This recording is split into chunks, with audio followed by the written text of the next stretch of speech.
Okay, I think there he is. Major Williams, hello. Hi, how are you? How are you, sir? Doing good, doing good. Good.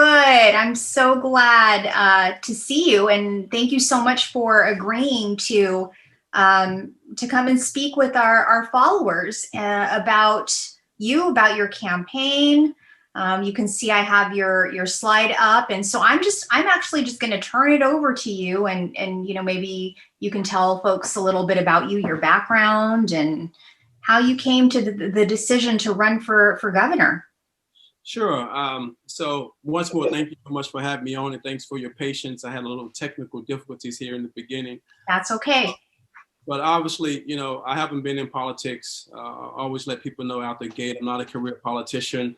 My background and experience is in the marketing field, entertainment, and sports. I've been in California for over 21 years, celebrating my 15-year anniversary with my wife, which is one of the reasons why I ended up staying in California 21 years ago.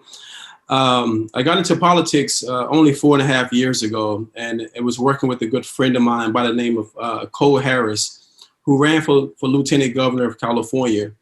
During that particular time, I kind of got fully embedded into policy and really got a true understanding of some of the frustrations that so many Californians continuously had when dealing with elected officials, candidates, locally, even on a statewide level.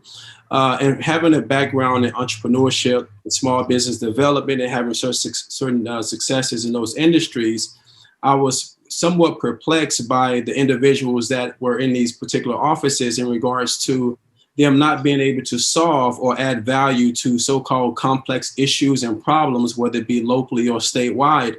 And here I am as a newcomer coming into this particular industry in this space in politics, and already having really great ideals that resonated with a lot of people during that particular campaign. So my role in that campaign was the marketing director and community outreach. Just like any other industry, when you exude confidence and you have a certain way of talent and connecting with individuals, you get urged by your mentors and the peers around you to say, hey, you should run for something. And that's something that I ran for was mayor of Pasadena. Mind you, full context, the theme was, once I announced I was running for mayor, there was a running joke that I will only get 100 votes. And so having a background in sports and being very competitive, me and my wife had a thing saying that, you know what, let's get 200 votes and show them and just really stick it to them, right? And that was the goal. We ended up doing such an amazing job locally. We got close to 5,000 votes. We stole the voters block, and we did something uniquely different than any other candidate has done before. We made history. We got the most votes, but we also connected with a broad demographic all across the entire city. And so knowing that and understanding the analytics of how voting works, connecting and having good messages and messengers, we knew that we were onto something, especially now that we had an amazing base. And so 202 days ago, I made the final decision after I was pushed many times to potentially go for this particular role, as I was the president of the new California Governor Committee, which sole purpose was to support the next Republican governor candidate. And we also vetted 11 different individuals, and every single person after those presentations that I would give so wholeheartedly, so genuinely and spirited, they would just look at me and just say, Major, you should just do it. And so this continued to happen. But as I said, having a sports background, I looked at it like I just lost. So I didn't want to be like one of these perpetual runners, just always running for a race and hopping to the next race. I didn't want that. I don't want to be labeled. I have a good life. I'm a founder of a nonprofit called Major Kicks for Kids. I actually enjoy my wife and my kids, and I could be doing different things. But the story, as I tell everyone, it all came down to my faith. It all came down to me having a very strong individual in my life, which was my grandfather by the name of L.J. Dean, who passed away some years ago. But for whatever reason, the old guy keeps talking to me. And this particular time, he actually came to me in a dream at 4:30 in the morning. He said 2 words, and those 2 words were basically step up. It woke me up out of my sleep. It was loud. It was bold. It was aggressive. And I woke up, woke my wife up, and she prayed for me. And actually, when I opened up my eyes, I had the vision of being sworn in as the 41st governor of California. And ever since then, I have been working my butt off, going up and down the coast in different communities, different demographics here across the entire state. And what you see right now is the fastest rising Republican candidacy ever in California's most recent history. That's grassroots. That's happening right now. It's exciting. I've been watching probably for the last year. I follow your page on Facebook, and I also follow your campaign on Instagram, and there's a lot of movement. Yes. Yeah. It's a lot of excitement. And what I tell people, and I'm not traditional. I'm not with the buddy groups. I'm not here to make friends. I'm here to add value. That's what I've been successful at. That's my superpower. That's my talent. And it's going to take a great messenger. And then sometimes it takes a little time for people to understand that we can't keep doing the exact same thing over and over again. One of the main reasons why I exist, because I was tired of seeing the same type of candidates and characters every single cycle that can't win under the Republican umbrella. And so having a marketing background, understanding the timing, understanding the opportunity and the climate of what California is right now, and looking at what I did locally, I said, wow, I could actually insert myself into this space and have an impact. And I was right about it. Everything that I thought at the beginning is actually manifesting and happening right now. California is not going to vote for a white male, an old white male under the Republican umbrella at this particular point right now. Yeah. It's again, it's been exciting to watch, watching you campaign up and down the state. And obviously you're here with us at Riverside County Gun Owners. And so, our followers are very much, staunch supporters of the Second Amendment. And, I mentioned to you when we initially talked how, we're a political action committee focused at the local level. And so, again, Second Amendment's very, very important to us and to our cause. And I actually screen grabbed the quote directly from your campaign website about your stance on the Second Amendment. Can you, tell us a little bit more about, and I know you mentioned also something called the Restore California plan. Talk to us a little bit about how you, incorporate the Second Amendment into this plan. So the full reality of it is what we're doing right now, given the fact that I don't have extensive background in the Second Amendment rights, other than I am a gun owner and I do want to protect the rights of citizens, law-abiding citizens, when it comes to their rights and their right to protect themselves and also their homes. The Restore California plan is going to be a combination of individuals and task force that we put together, that we are currently putting together. And it will be a revolving document that's going to put together legislation and also actionable items like executive orders, which is going to roll back some of these heavy restrictions, as we are all aware that California has some of these roughest or toughest restrictions, if not the worst and tightest restrictions in our state. And so my message to all supporters of the Second Amendment rights is that now you actually have a true champion that has the intent to go in there and right some of the many wrongs that have been posed up against us. And so, although it's still coming into fruition because I'm talking to different groups, and your group specifically, I look forward to gathering more intel and information on some of the ways that we're going to create new legislation. And that's what I'm more so looking forward to when I truly present the Restore California plan. But the Restore California plan is not going to be a singular piece of information coming directly from me. My brand, the leadership, is inclusive. I believe in partnerships. I believe in collaboration. Any example in my life that I've had success has come from a collaborative effort. I believe in teamwork. I believe that Governor Gavin Newsom has ostracized the fact that collaborations work, partnerships work, and also listening actually works as well. And so my brand leadership is definitely opposite of that. And I know that we will do some great things together when it comes to protecting those rights and rolling back those restrictions. I love that you said that, because, and absolutely, I mean, we would love to work with you, securing that seat. In fact, I was mentioning it before you came on. The executive director for San Diego County Gun Owners is on with us tonight. His name is Michael Schwartz. And he's working directly with the Firearms Policy Coalition because San Diego County Gun Owners, which is our sister PAC down there in San Diego, is involved in 3 of the lawsuits right now. The assault weapons ban, which is a Miller v. Becerra. We just filed the lawsuit back in December on the handgun roster ban. Okay. The Renner v. Becerra, and then the magazine ban as well. And so you do make mention of that. I noticed under your Second Amendment section on your website.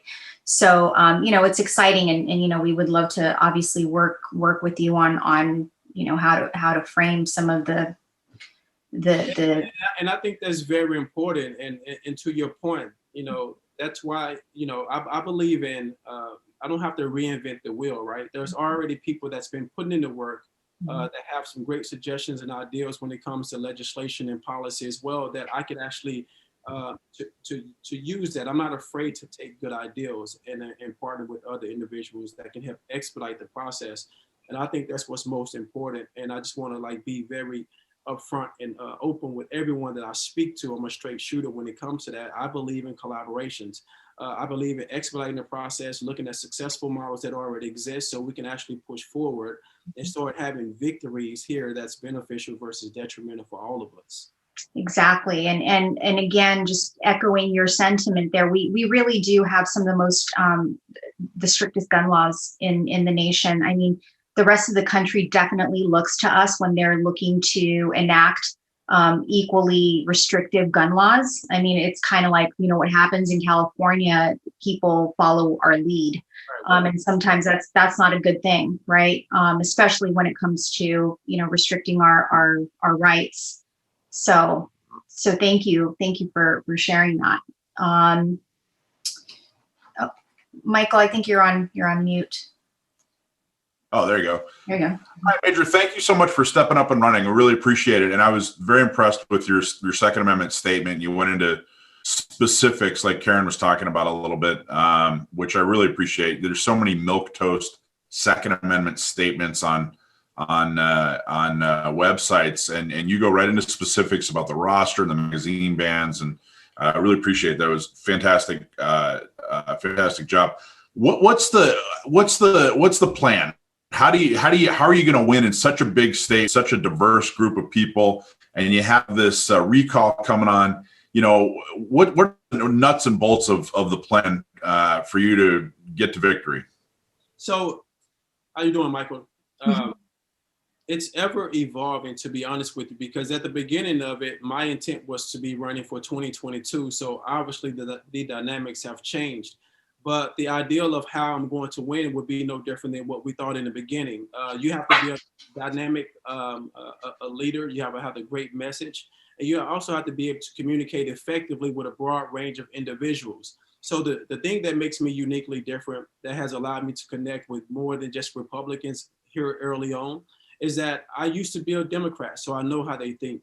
And I have a story. So I'm not going in trying to teach people about, in certain areas, about you should do this or you should do that. I simply share my story.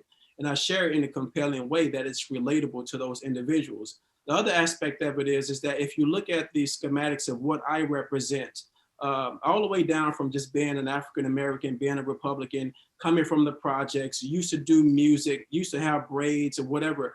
I have a broad range of relatability in regards to who I am currently today, because I am the American dream. I've made mistakes. I've had a lot of failures, a lot of bumps and bruises. I learned from those mistakes. I found God again, and I've been able to empower and impact so many other people's lives, including our next generation. So imagine me having these particular conversations with actually CEOs, leaders, millionaires, but also the moms in the urban areas, or even the soccer moms. Like, me and my wife represent a strong demographic of the entire state of California. We've been here 21 years, where I have here personally myself. So it's a story that's going to help propel me. It's the story of what qualified looks like now. And we're changing the dynamics of what qualified is. Because for so long, and we have the data to prove it, for so long, we thought that qualified meant that you have to have 13 master's degrees, you have to have been in a seat before, and you have to come from this environment. What I've done in a very short time is tell people that we should vote for an electrician. because at least an electrician deals in completion, and politicians do not. But this is what I'm trying to say. And also, our campaign represents a hit record, Michael. No one has never seen anything like me. I fit the bill. I'm 6'2". I've been with the same Black wife for 21 years, celebrating our 15-year anniversary today. I have 3 amazing boys that are respectful. You ask them, tell me 5 things about yourself. If you ever get a chance to meet my boys, and I take them with me a lot, just randomly ask them, tell me 5 things you know about yourself. And they're going to tell you verbatim. I'm smart, I'm loved, I'm special, I'm strong, and I'm powerful.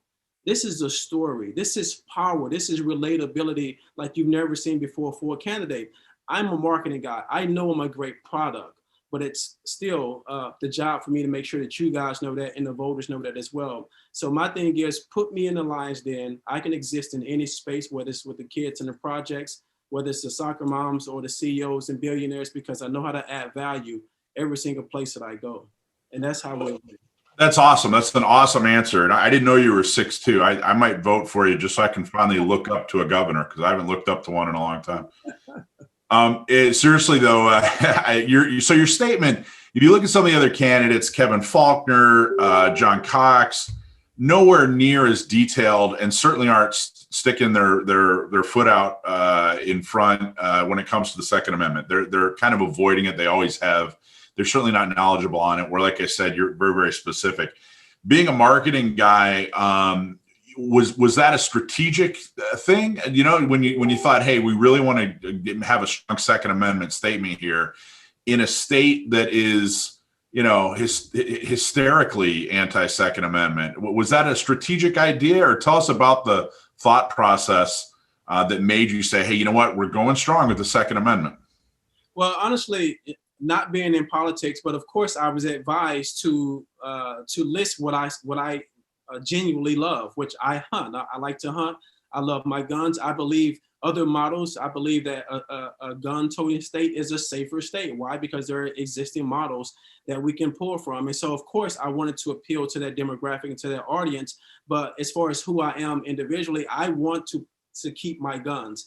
I want to protect myself and the ability to protect my families. I think it's been misinformation in regards to why we love the Second Amendment. It's not because we want to be out here like the Wild Wild West imitating movies that we see. It's truly because it's based on what the Constitution initially was for us to protect, for hunting, and for sport. And so I think it's a combination of both. I want to tell you what I support and what I'm about also at the same time. But I need your support, so you need to know exactly how I want to support you. So what's the best way we can, we have a lot of people in the room here, over a couple dozen people in the room here, and there's a bunch of people on Facebook. What is a thing that they can do, something tangible that they can do after hearing you talk? This is the first time I've heard you talk. I really haven't read much more about you except on the website. I'm actually really excited about your campaign. I like what you're saying. People like me, what can we do next? What can we do to help you? What's the next step that we should take? So actionable items is making sure that people know I exist, to be honest with you. The thing about it is, once people know I exist, statistically, there's an opportunity for them to fall in love with what we represent with our actual campaign. And we've seen the statisticals grow. So a couple of weeks ago, I did Fox and Friends. So as you know, that Kevin Faulconer and John Cox have been eating up their airways on all the national media in such a short time, and they just announced, versus I have been doing this for 200 and something days. But if you look at the comments under every one of their posts on Fox News or whatever network, 80% of the comments are saying, what about Major Williams? What about Major Williams? And so that in itself says we have an underground swell in the movement. But what I would tell everyone here specifically is just let people know we exist. That's the only thing. Let people know we exist. Of course, we're always fundraising as well. We are looking to galvanize 100,000 ambassadors. Right now, we have 4,000 donors that are donating a minimum $5 to our campaign every single month. So those are actionable items. If you know PR people, if you have situations where I can come do a meet and greet or a fundraiser, reach out to our campaign directly, and we will coordinate those. We've done 37 fundraisers in the last 200 and something days, and they've been all sold out. That's amazing. That's fantastic, Major. Thank you for that. Somebody's asking, why and when did you go from being a Democrat to a Republican? Oh, I love that. I love that question. So the whole Democrat thing was by default. I was never politically active at all. Like when I tell you I've only been in politics as far as aware, it's only been 4.5 years since my friend that I knew for 9 years before then, prior, ran for lieutenant governor. And the thing that made me switch, because he just made me identify that I was already living by very conservative values already at that time. But what changed everything for me to actually register Republican beyond working with his campaign was understanding policy. And I think so many people, if they created a itemized list of policy that was beneficial versus detrimental, the beneficial policy, in my opinion, lied on the side of the Republican conservative movement.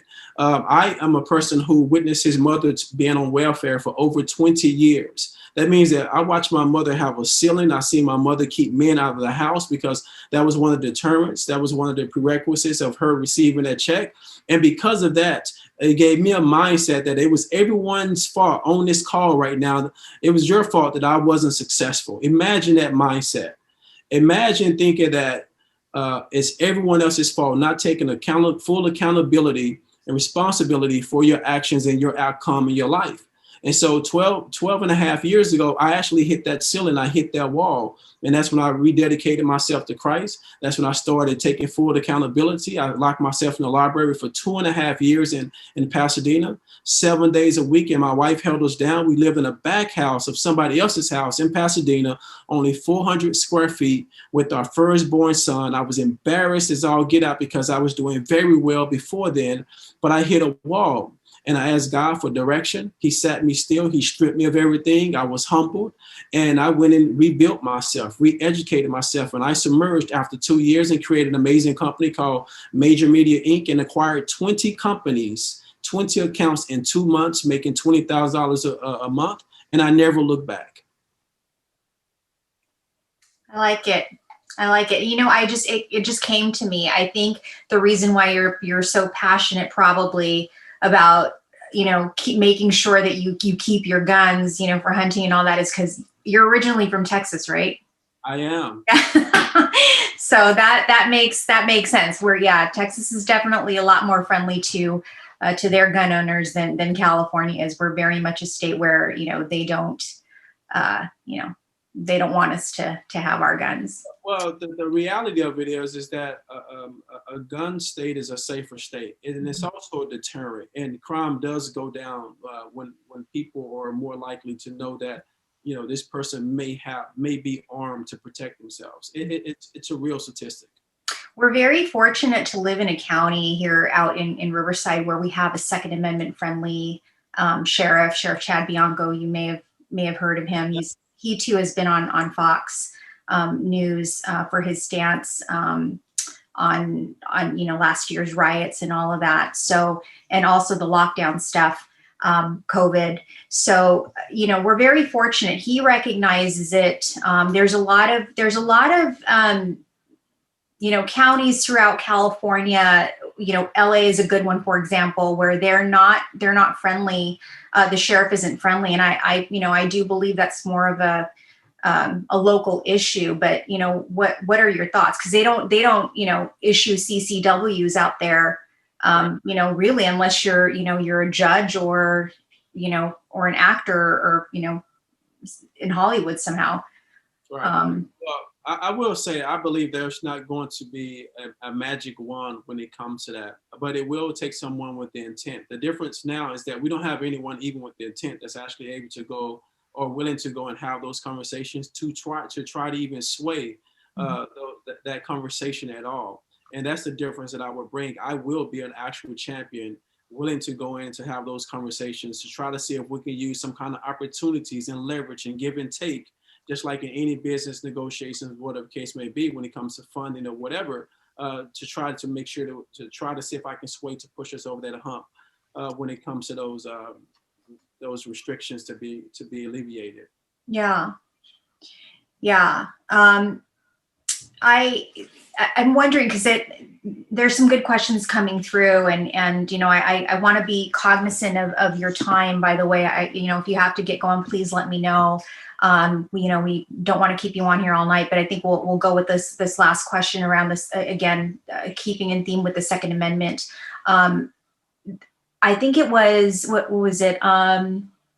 Utah just passed a bill that where they can start carrying without a permit. I thought it. Yeah. So what are your thoughts about California, going that route? Do you think that's a pipe dream, or is that something that you've thought about?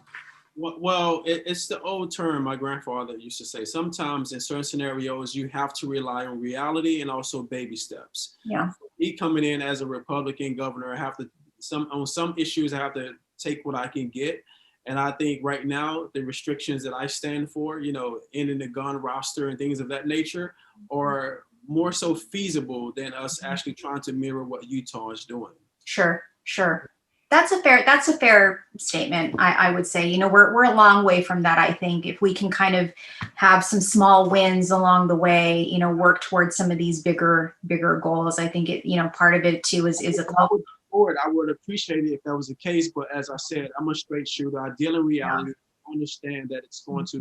We are in a heap of a mess. We have like a laundry list of items that we have to address. But if we don't have the right type of leadership that even has the intent, we will never get to the point where we clean up so much of the massive mess that we are in right now. Agree. And again, I wholeheartedly appreciate that response.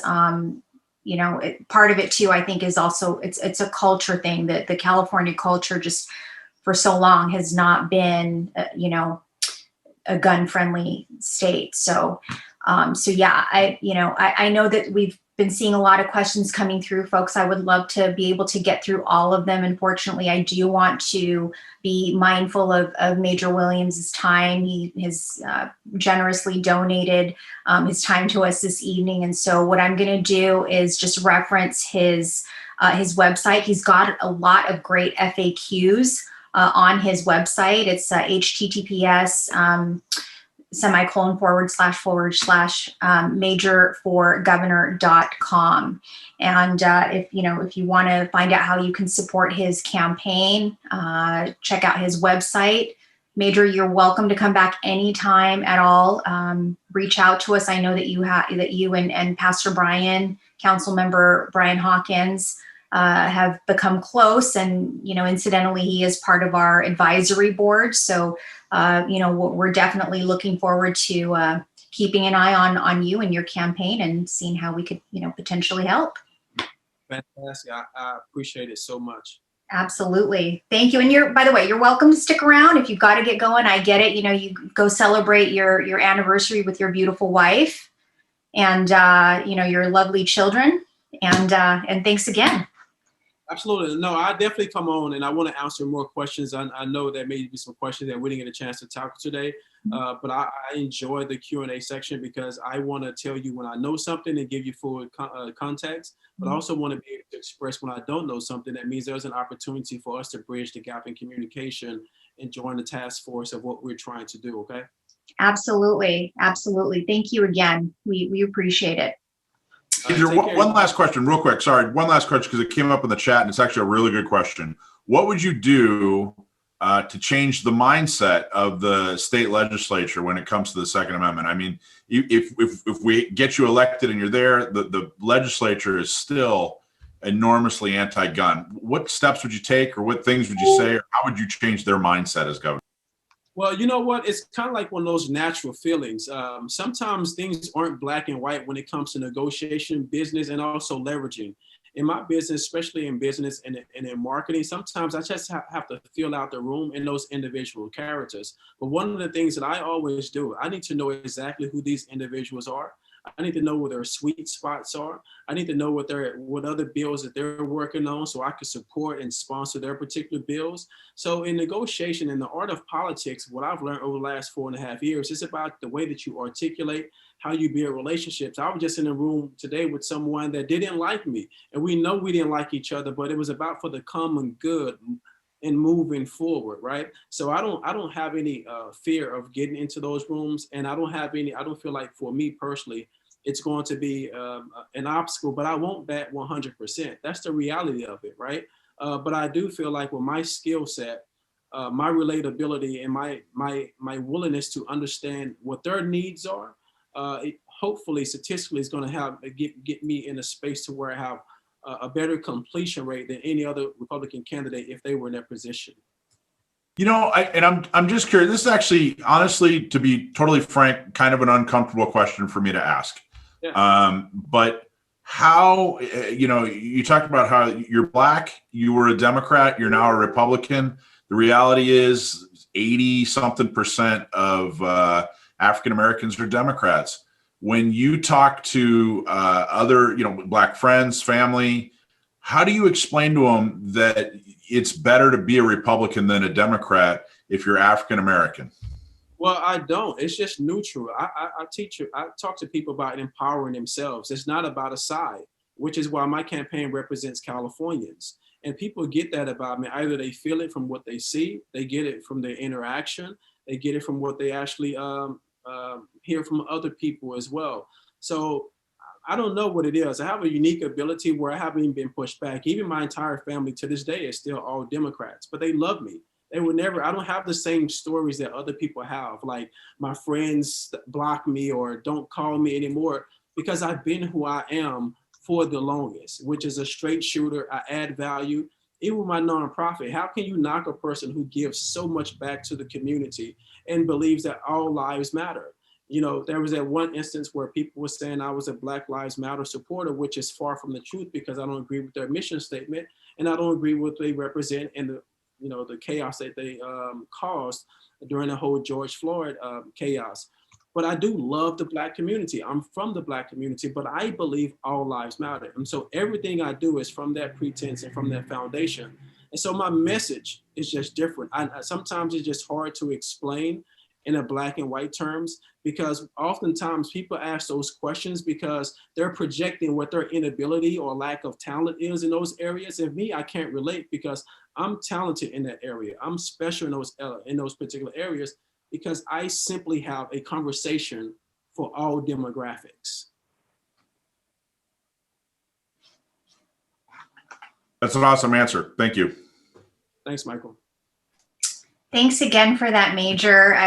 We appreciate you and appreciate the time that you gave us this evening. Like I said, you're welcome to stick around if you'd like, but we completely understand if you do have to get going. So I'm gonna go ahead and move us along here. All right, thank you guys. I have to get to dinner with the family, the kids. There you go. Enjoy. Bon appetit. All right, take care. Bye-bye.